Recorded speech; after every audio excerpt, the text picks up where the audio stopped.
In a village on the edge of starvation, a young woman's secret ingredient saved them all. But was it magic or something far older? Stay tuned to uncover the powerful tale of Kemi and the ingredient that changed everything. Once upon a time, in a land where the rivers flowed like silver ribbons under the sun and the fields stretched wide with crops, there was a village that had always known plenty. This village was ruled by Chief Adisa, a kind and wise king known by his people as the Generous One. Chief Adisa had only one child, a daughter named Kemi, who was as kind as she was beautiful. Kemi was known in every corner of the village for her gentle ways and her great love for her people. She was clever too, learning all the wisdom of her grandmother, who had taught her the secrets of the land and the magic of the earth. But one year, the rains did not come. The rivers dried up, and the crops shriveled under the hot sun. The people grew weak and worried, for there was little food left. The animals left in search of greener lands, and the air was filled with dust.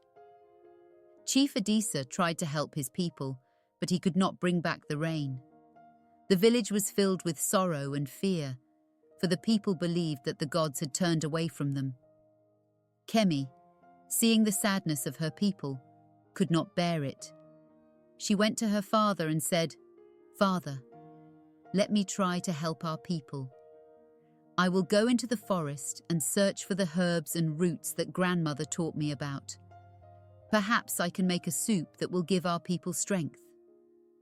Her father was worried for her safety, but he could see the fire of determination in her eyes and agreed to let her go. Kemi went deep into the forest, where the trees grew tall and the shadows were thick.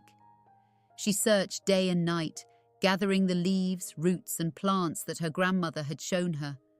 She whispered prayers to the earth as she gathered them, for she believed that the earth, like a mother, would hear her call and help her. After days of searching, Kemi returned to the village with a basket full of herbs and roots. She went to the center of the village and began to prepare her soup. The villagers watched as she worked, their eyes filled with both hope and doubt. When the soup was ready, Kemi handed out bowls to the people. "Drink this," she said softly. "It will help ease your hunger and give you strength." As they sipped the soup, a strange thing happened. The people felt their strength returning and the emptiness in their bellies eased. Even a single sip of the soup seemed to fill them with warmth and energy. The villagers praised Kemi for her kindness, and the word spread quickly that Kemi's soup held a strange power. But as time passed, some people began to whisper, "How is it that Kemi can make food when the earth is dry and the rivers are empty?" one person murmured. "What magic lies in her pot?" another asked. The whispers grew louder, and soon people began to suspect that Kemi was using some form of dark magic. "No one can make food appear from nothing," they said. "Perhaps Kemi has made a deal with spirits or hidden forces." One day, the village elders gathered and went to Chief Adisa. They wore serious faces and their voices were low with suspicion. "Chief," one of the elders said, "we are grateful for Kemi's help, but we must ask, where does her power come from? No ordinary person can feed so many with so little. We worry that she has made a deal with spirits that may harm us in the end." The chief was torn, for he loved his daughter and trusted her. But the voices of his people weighed heavily on him.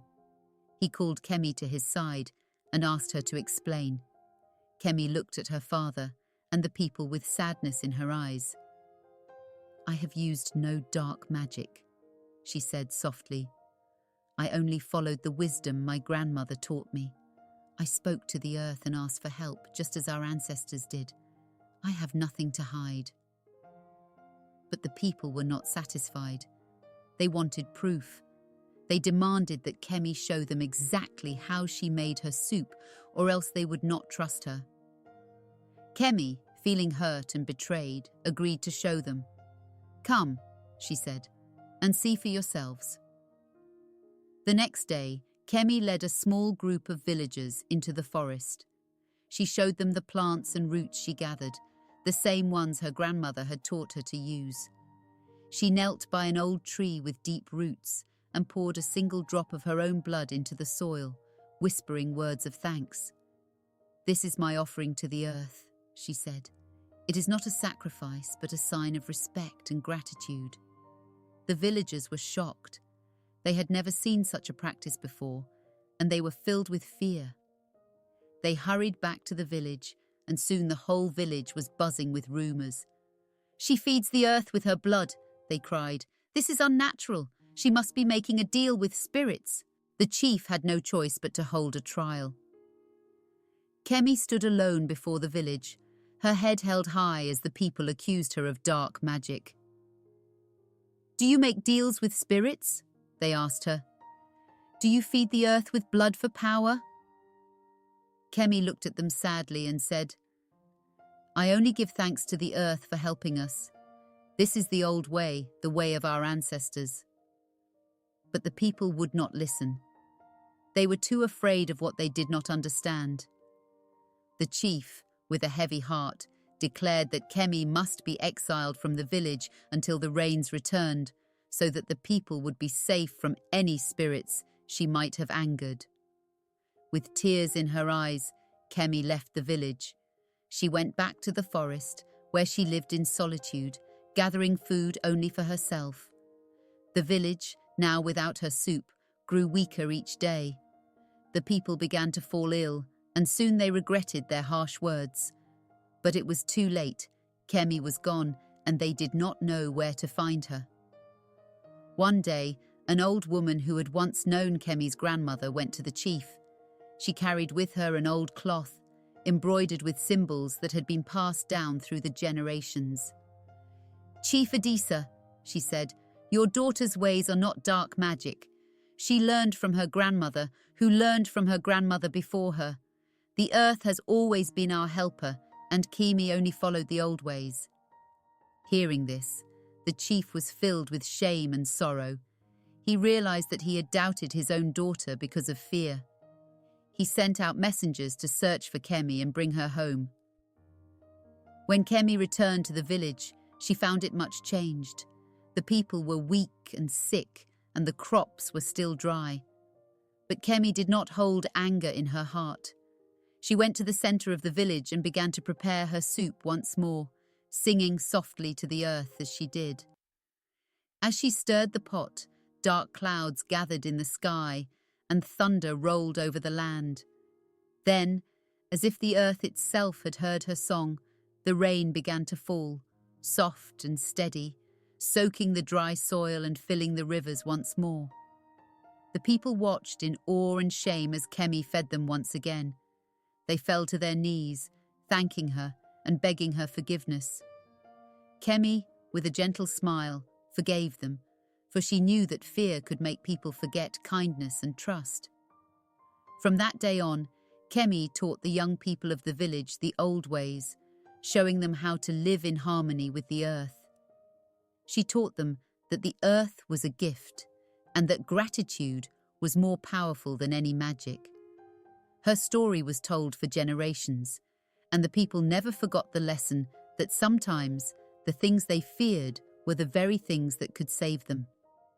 And so, the village was blessed with rain and prosperity once more, and Kemi's wisdom lived on, a reminder of the power of kindness, respect for the earth, and the courage to trust what we do not fully understand.